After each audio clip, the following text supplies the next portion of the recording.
Bueno, estamos acá con Juan Cáceres, director de la película Calle, la cual cuenta la historia de Yeka, una niña de 12 años cuya vida se quiebra tras la trágica muerte de su mejor amiga. En su búsqueda por entender lo sucedido, deberá enfrentar las verdades que cambiarán su visión de la familia y del precario mundo que la rodea. Y en eso, yo quería consultarte primero.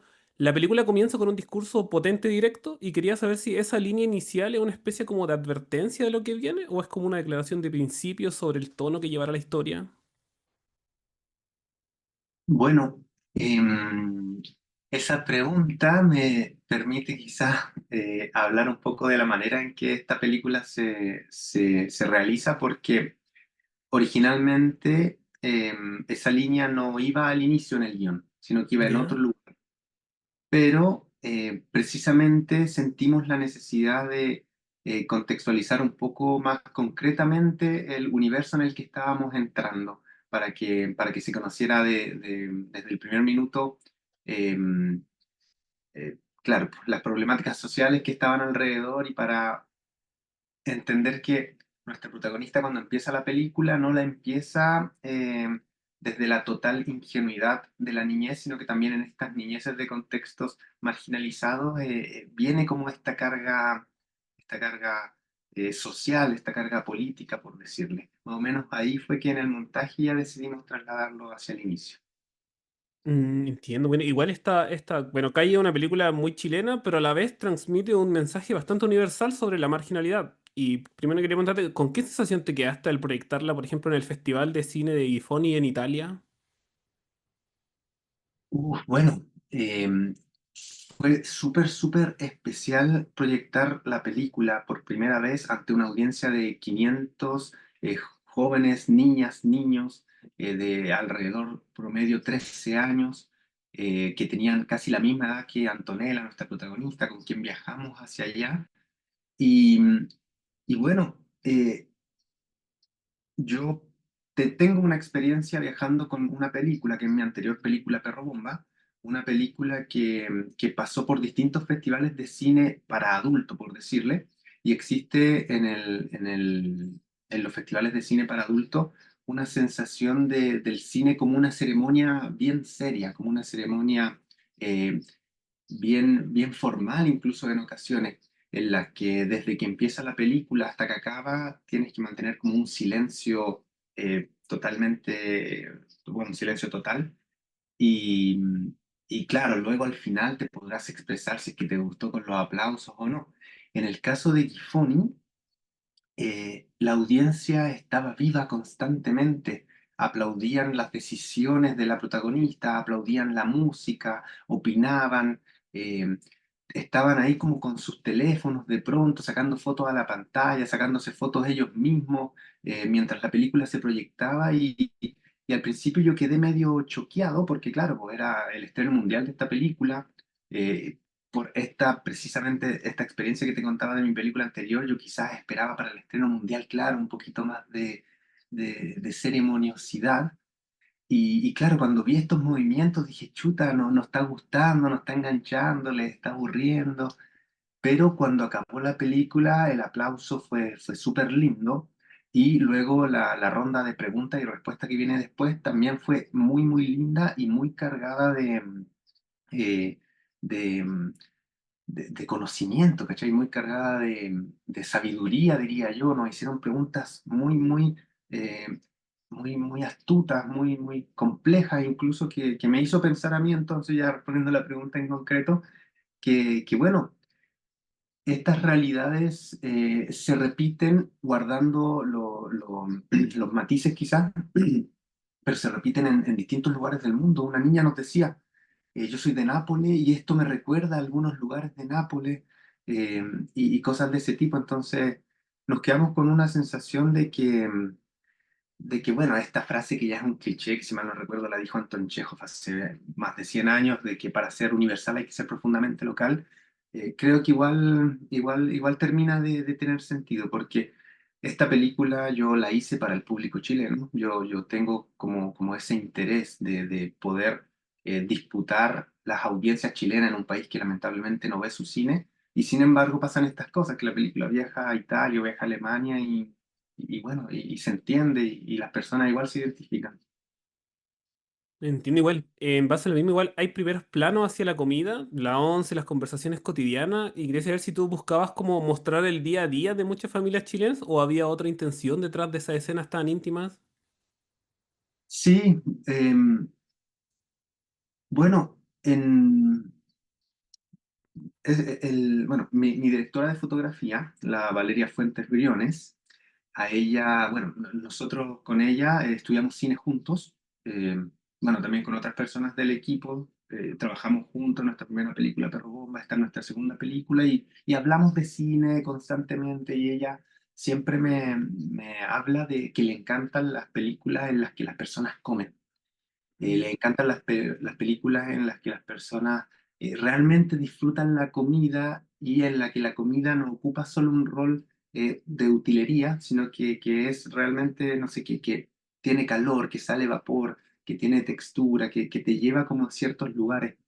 Y, y yo, bueno, cuando ella me comentaba esto, no sé, hace muchos años atrás, claro, yo me reía, no sé, me hacía reflexionar un poco y luego ya empecé a pensar de manera eh, más concreta que la comida es ¿cómo se diría? Es un rasgo cultural muy popular, es un rasgo cultural bueno, que está en todas las casas de este país, en todas las casas se come y esas comidas te llevan hacia atrás, te traen recuerdos. Entonces, por ejemplo, hay una escena en la que comen, bueno, lo particular también es que yo soy vegetariano, yo no como carne ni pescados hace más de 20 años. Y claro, en una escena se hizo un caldo con mariscos que, bueno, también es una comida que está muy relacionada al territorio, a Cartagena, la comuna donde la grabamos, a San Antonio, pero también tiene que ver con que en momentos difíciles, tu familia que te ama, que te quiere y que a veces no tiene las herramientas para contener aquella tristeza que tú estás sintiendo, porque estamos en un país donde lamentablemente la educación emocional no es tan, no es tan, no es tan grande. Claro, pues quizás yo no puedo decirte, eh, no puedo decirte, Yeka, pasó esto y tú vas a sentir esto y es normal sentir esto, pero lo que sí puedo hacerte es cocinarte este plato que está calentito, que humea, que tú vas a disfrutar y que igual desde una manera más sencilla, igual es como un abrazo de contención. Entonces de ahí surge un poco la idea de poner estas escenas y de ya no solo entonces retratar la cultura gastronómica y de las mesas del Chile popular, sino que también claro, de mostrar entonces a través de estas acciones, manifestaciones de cariño bueno, que vienen a compensar quizás otras herramientas que no tenemos. Bueno, y hablando de, en este caso, Cartagena, ¿de dónde nace la idea de contar una historia sobre una toma en Cartagena? ¿Cómo fue el proceso creativo detrás de esto? Bueno, Eh, bien tarde en el desarrollo, se diría en el desarrollo avanzado, surge la idea de situar la historia en la toma de terreno. Originalmente pensábamos grabarla en otra población de Cartagena. Bueno, yo vivo en el litoral central. Si bien soy santiaguino de nacimiento, hace 8 años que vivo ahí en la playa, en mi playita San Carlos, como le digo yo. Y, y bueno, originalmente pensábamos grabarla en otro barrio, en otra población de Cartagena. Y cuando hicimos los primeros acercamientos hacia esa comunidad que nos gustaba precisamente porque desde la altura miraba el mar y eso era algo que sí nos interesaba bastante, encontramos que no tenían como mucha unión vecinal. Intentábamos hablar con la junta de vecinos, con la directora de la junta de vecinos. Habían como tres juntas de vecinos y estaban todas como muy desorganizadas, muy alienadas.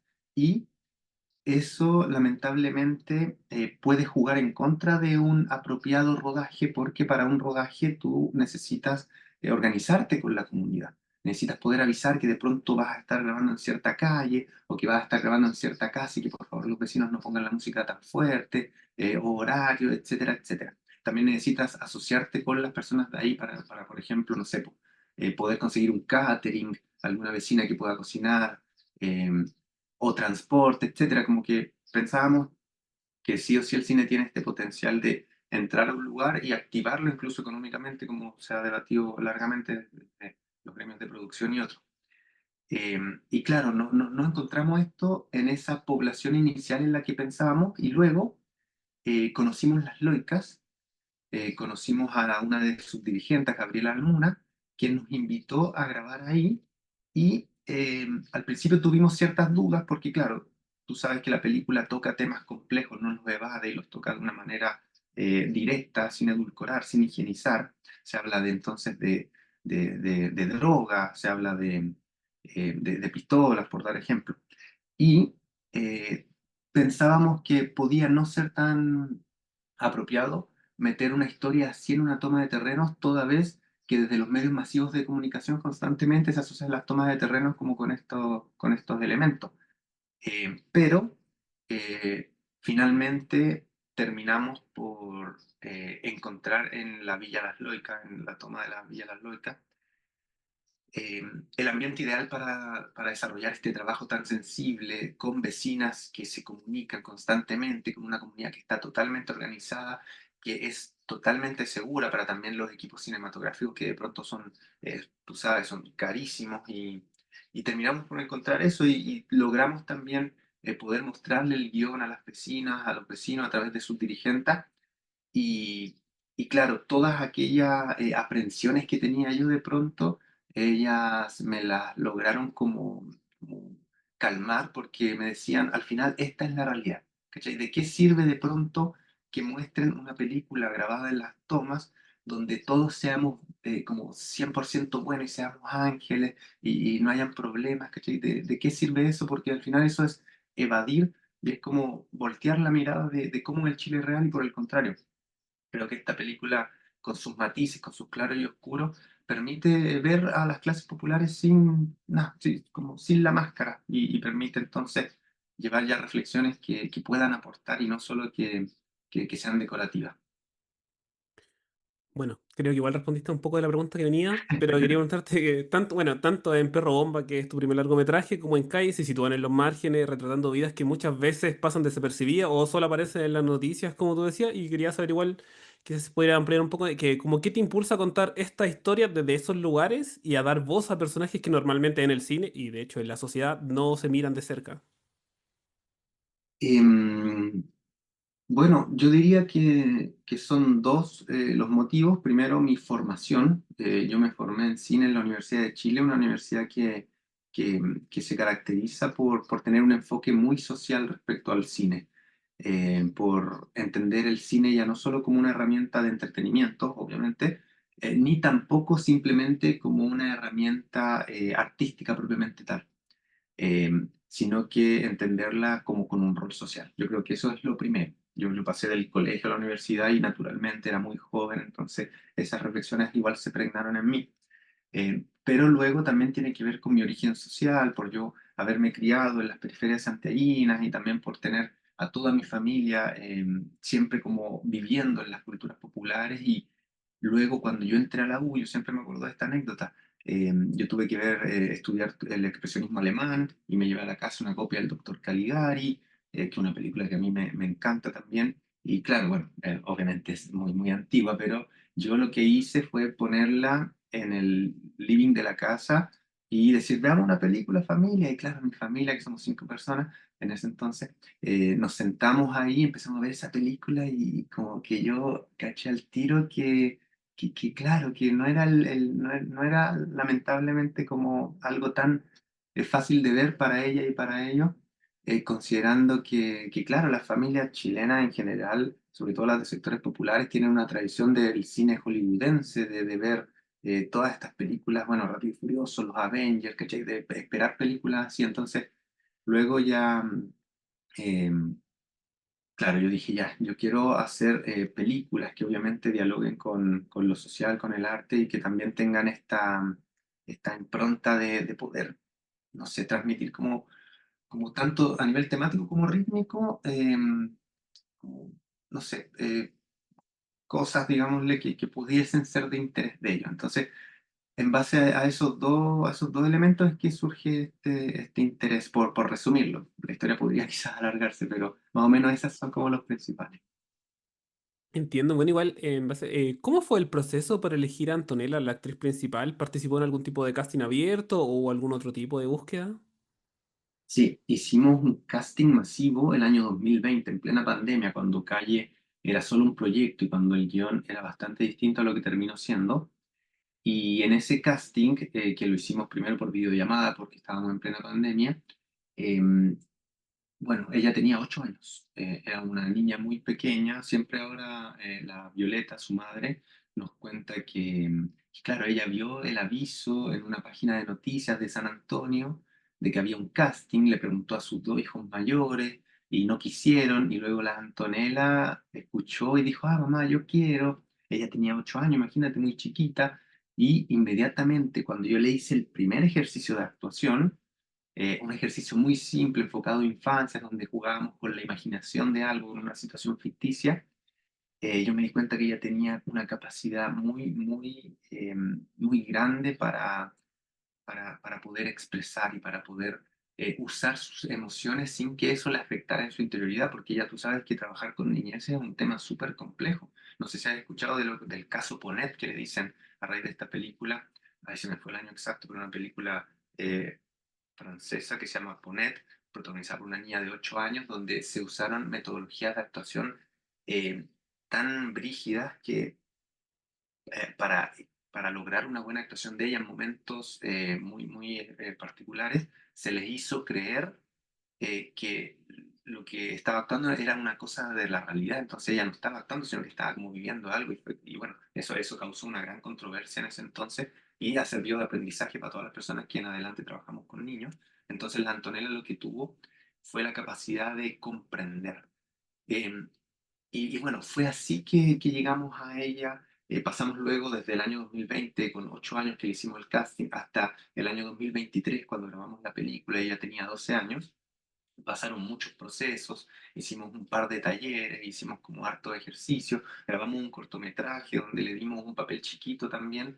Y bueno, y en todo eso, bueno, también muy importante, sobre todo para cuando se trabaja en contextos populares, también con vecinas, con vecinos, es conocer a las familias, presentarte, poder compartir, poder, tú como director en mi caso, que en ocasiones igual es bien raro esto, porque claro, yo vivo ahí en San Carlos, en una cabaña, en un contexto súper popular, y sin embargo cuando me presento como director de cine, mucha gente como que se siente, ¿cómo se diría? Como que le da un poquito de susto, se siente un poco intimidada, y claro, hicimos el trabajo también para que entendiera que somos, claro, yo soy director de cine, pero al final soy un artista popular y sobre todo soy un vecino. Entonces, como todos esos factores ayudaron al final a que eligiéramos a Antonella porque ella supo manejar muy bien esto. Y también, pues cuando le hacíamos la pregunta a Antonella, ¿tú por qué quieres ser actriz? Muchas niñas le hacíamos esta pregunta y nos decían, porque queremos ser famosas o porque quiero ser famosa. E imagínate lo riesgoso que puede ser de pronto invitar a una niña a actuar en una película bajo la promesa de que va a ser famosa, pero nosotros sabemos que el cine chileno en casos solo excepcionales te puede hacer famoso. Entonces la Antonella, en cambio, no, porque me gusta la actuación y porque para mí es como entretenido, ¿cachai? Eso me parecían que eran buenas motivaciones. Entonces finalmente encontramos en Antonella una inteligencia y una percepción súper madura de todo este proceso que calzaba perfectamente con nuestros ideales. Entiendo. Bueno, igual Antonella no es la única niña que aparece. ¿Cómo fue como trabajar con tantos niños? Porque por lo menos que yo recuerdo en Perro Bomba era como tú contabas algo mucho más adulto, entonces no sé si habías tenido como experiencias previas con niños o esta fue tu primera vez. Esta fue mi primera vez. De todas formas, el proceso fue largo. Yo en el contexto de desarrollo de la película, en paralelo que estaba escribiéndola, yo participaba en un colectivo que se llama La Cauripaxa, en el que reflexionamos en profundidad sobre las niñeces y reflexionábamos sobre la participación activa de las niñeces. Y esto me terminó por influir mucho porque en Perro Bomba trabajamos en base a la improvisación. Eran personas adultas, personas migrantes, personas que por primera vez participaban en cine, personas que entendían que el cine se hacía desde afuera, que el cine era como algo que venía y que em, les, les daba indicaciones de cómo tenían que actuar, y tenían que simplemente seguir esas indicaciones y no tenían mucha participación. Entonces nosotros planteábamos en Perro Bomba que a través de la autorrepresentación, es decir, que pudiesen saber qué hacer y poder tener control sobre cómo, o sea, poder tener el conocimiento de que tenían la libertad suficiente para expresarse como ellos quisieran aparecer frente a cámara, mejor dicho. Nada, todo funcionó súper bien y logramos como que tuviese una participación real y una participación activa. Entonces yo después de hacer Perro Bomba dije, ah, ya, esa va a ser mi metodología en adelante, yo voy a ser un director que entonces va a permitir a las personas que improvisen. Y yo dije, ya, y las niñeces, tal como el Stevens en Perro Bomba, están debutando en cine, entonces vamos a hacer lo mismo. Pero pasó que cuando a las niñeces las ponías frente a la improvisación, al contrario de lo que pasa con las adulteces, no se sienten empoderadas, sino que se sienten un poco más cohibidas, porque imagínate, enfrentarte a la hoja en blanco es re complejo y una persona en formación de pronto también está un poco más contenida.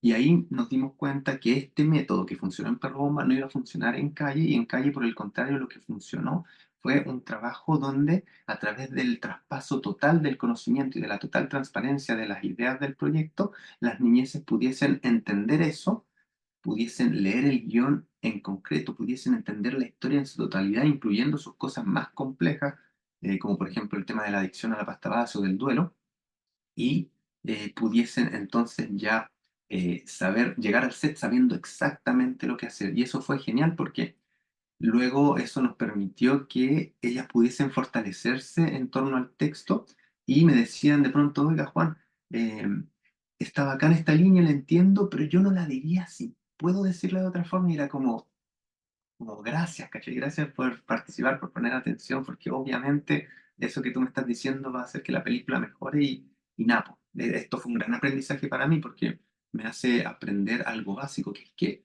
cada proyecto tiene su metodología según la naturaleza de ese proyecto. Al menos, bueno, obviamente estos aprendizajes quizás en 10 años voy a estar pensando algo distinto, pero como que uno siempre piensa que ya, yo tengo un estilo y ese estilo, a propósito de pronto de las marcas, uno ve directores como marcas, ¿cachai? Uno ve Tim Burton y siempre Tim Burton, ¿cachai? Uno ve, no sé, Paul Thomas Anderson y siempre como Paul Thomas Anderson, una línea. Pero bueno, eso bacán, funciona, sobre todo en el mercado de Hollywood. Es una marca al final que genera rédito, pero acá en el cine chileno, donde estamos trabajando desde otra lógica, claro, es súper inspirador también poder entender que cada película tiene sus propios códigos y su propia naturaleza. Me entiendo. Bueno, Will, la película se centra en el duelo de Yeka, pero también en su entorno social. Mostrar solo pequeños destellos de esa realidad, como sin explicarla del todo, fue una decisión consciente para entregar como un mensaje como de contrabando, por así decirlo, mientras contabas esta otra historia central. Em, bueno, se podría decir que muchas veces el cine peca en ser sobreexplicativo y muchas veces los directores y las directoras, cuando entramos a contextos que no entendemos tanto, creemos que porque nosotros no los entendemos, la gente no los va a entender.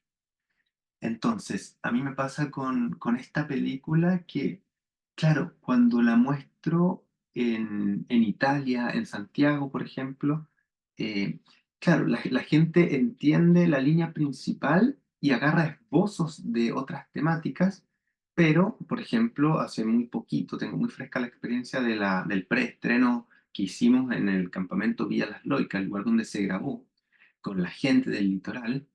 Y yo quedé maravillado porque, claro, esta es una película que no ha despertado tanto interés en programadores, en distribuidores en general y en el ambiente como más del cine académico o institucional. Y sin embargo, para mí fue súper impactante cuando la mostramos en Cartagena, en la Villa Las Loicas, que las personas captaban todas las subtramas de una manera muy clara, subtramas que, como bien tú dices, no era mi intención presentar de manera cerrada, no era mi intención, eh, como muchas veces pasa, que el cine también peca de dar mensajes, peca de plantear tesis. Muchas veces se dice que sobre todo el cine de las clases altas quiere dar un mensaje y luego dentro del espectro de la sociedad elige una realidad que le permita dar ese mensaje de la mejor manera posible. Y en nuestro caso no queremos dar un mensaje, simplemente teníamos la idea de, como dice Víctor Gaviria, que nuestras películas que son ficciones y no son documentales, pero que sean documentos. Entonces, sí, sí sentimos que fue una elección claro, el haber abordado distintos conflictos, distintas realidades que yo creo que incluso en un visionado, o sea, en un segundo visionado uno puede captar muchos más detallitos del primero, pero nunca quisimos ser tan explícitos porque yo igual en el proceso final de guión, que yo lo hice con la asesoría de Gonzalo Massa, reputado guionista chileno, muy admirado, yo le planteaba algo que igual fue polémico entre nosotros dos, digo, que trajo harto debate, que fue que bueno, en los sectores populares la peor cosa que tú puedes hacer es ser sapo. ¿Cachai? Como que se respeta mucho aquello de que tú no puedes ser sapo, ¿no? Como que, bueno, ya lo podemos analizar esto, pero es una categoría de los sectores populares que, bueno, es un código, uno de los códigos quizás más asentados. Y en la película yo dije, en la película yo tampoco voy a ser sapo, ¿cachai? Que la gente se pase sus propias películas, que la gente saque sus propias conclusiones, pero yo no voy a sapear, ¿cachai? Si ellos quieren creer que eso es así, va. Si quieren creer que no es así, bien. Pero claro, yo no voy a sapear y creo que eso también nos permite entonces entregar una película que va a tomar una forma final en la cabeza de cada persona, pero que sin duda va a permitir ser un retrato del Chile actual con muchos detallitos, quizás con muchas capas distintas. Bueno, ya en pos del tiempo para finalizar, igual quería preguntarte, ¿qué llegó primero a tu cabeza? ¿Fue la música urbana o en este caso el tema de las tomas? ¿Cómo conectaste esos dos mundos, perdón, dentro del proyecto? La música urbana, mira, el cine es larguísimo. Yo antes, o sea, el proceso de realización del cine, ya tú sabes, y imagínate, antes de estrenar Perro Bomba, ya surgió en mi cabeza la idea de Calle y surgió inspirada en Pablo Chile. Pablo Chile, que desde el año, bueno, un poco antes, pero ya desde el año 2018 comenzó a convertirse en un fenómeno cultural y yo me sentí muy interesado bueno, por este trap que surgía como el nuevo punk, pero que además tenía un cariz muy capitalista, porque se hablaba de marcas de lujo, se hablaba como de deseos, de, de ambiciones. Y yo entonces lo primero que quería hacer era una película sobre un cantante. Yo quería hacer una película sobre un cantante a quien todas estas fantasías de tener plata, mansiones, viajes se le cumplían, pero que a pesar de que se le cumplían, seguía como en un vacío existencial, por decirlo. Pero, ¿qué pasó? Que en ese contexto yo conocí a Pablo y conocí a su hermana Javiera. Y en diálogo con ella, ella muy generosamente, muy cariñosamente, esto todo a través de videollamadas, junto a mi colaboradora, que es Katy Luke, que me apañó en este proyecto desde el inicio, que también es asistente de dirección en la película. Y bueno, y Javiera nos contó em, qué significaba ser hermana de Pablo en este caso. Y ahí nosotros ya lo conceptualizamos y para mí en mi cabeza surgió como, wow, qué interesante ser hermana de un cantante que viene de abajo y que de pronto comienza a adquirir fama y bueno, y ahí está entonces la raíz ya de la película Calle como la conocemos, con la niña como protagonista. Y como te contaba, bueno, yo en ese contexto viajé a Francia porque fui seleccionado en la residencia del Festival de Cannes y llevé esta película para allá. Y en ese contexto también, haciendo trabajo político en nuestro territorio, en la provincia de San Antonio, en la comuna de Cartagena, yo conocí a Gabriela Almuna, la dirigente de la Villa Las Loicas, y ahí ella nos invitó a grabar en las tomas. Y bueno, ese fue entonces como la línea cronológica. Primero una película sobre cantante de música urbana, luego una película sobre la hermana de un cantante de música urbana, y ya luego la película de una hermana de un cantante de música urbana situada en este contexto social que ya no solo sirve como telón de fondo, sino que también sirve como la manera de retratar un acontecimiento sociopolítico tan importante y tan vívido hoy en día, porque No sé, bueno, me imagino que tú estás al tanto también de los desalojos que hubieron las semanas pasadas en Quilpué, en la Florida, y las amenazas de desalojo que hay actualmente contra, ¿cuántas serán? Más de 12.000 personas, hay más de 5.000 familias en el Cerro Centinela de San Antonio.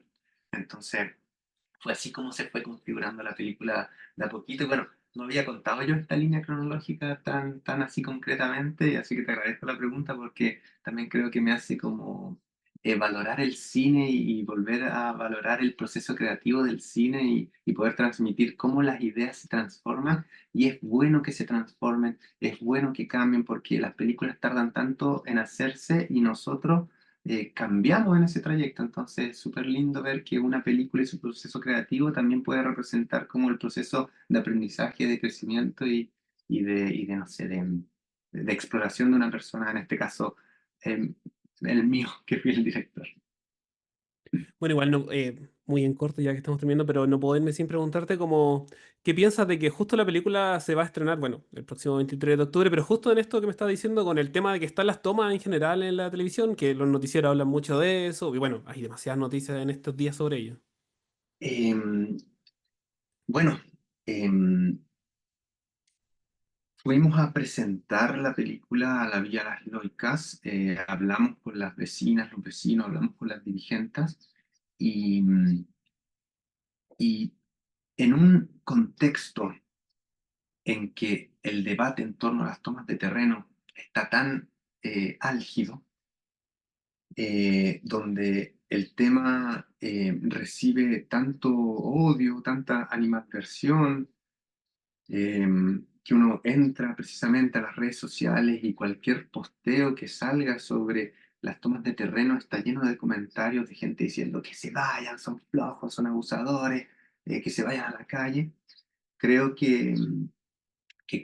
bueno, que Calle, con Calle en este caso, la calle de Yeka, nuestra protagonista, Calle permite eh, humanizar, siento, el debate en torno a las tomas de terreno, porque es una película que muestra que en las tomas de terreno, por sobre todo lo que hay, son familias organizadas, familias que por necesidad llegan ahí y familias que están llenas de fuerza, de resiliencia y de sueños. Entonces esto nos permite, siento, poder humanizar el debate en torno a las tomas de terreno y más aún cuando en las tomas de terreno, por ejemplo las de San Antonio más en particular, viven más de 3.000 niñas y niños como Yeka, como nuestra protagonista.